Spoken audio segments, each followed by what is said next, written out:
मैं फारज बिन रामजल हूं। मैंने वह सच बोला जिसे जमाने ने दफन कर रखा था। मेरे खिलाफ काजी खड़े हुए, बादशाह कांप उठे और दरबारी खामोश हो गए। मैं आज तुम्हें आजादी देता हूं, सिर्फ सच बोलने का हक ले लो।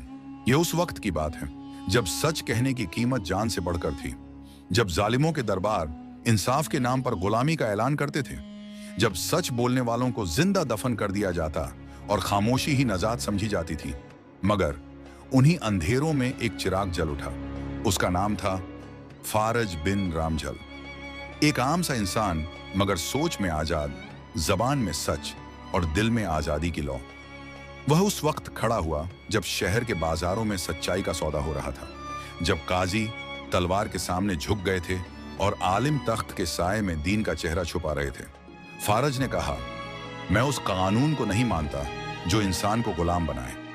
मैं उस बादशाह को अपना रहनुमा नहीं मानता जो रियाया को अपनी जागीर समझे। मैं उस अमन को नहीं मानता जो खामोशी खरीद कर जुल्म को छुपाए। लोग हंसे, डरे, कुछ पीछे हट गए, मगर कुछ आंखें जाग गईं।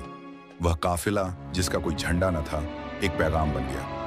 आजादी वह जो अंदर से निकलती है, वह जो सवाल करती है, जो चुप नहीं रहती, वह जो कहती है इंसान इंसान है, गुलाम नहीं। फारज बिन रामजल को कैद किया गया, उस पर जुल्म किए गए, उसकी जबान जलाई गई, मगर वह हंसा। क्यों? क्योंकि वह जानता था जिस्म कैद हो सकते हैं, सोच नहीं। आखिरकार वही फारज जो कैदी था, लोगों के दिलों का बादशाह बन गया, और जालिम, उसका नाम तारीख से मिट गया।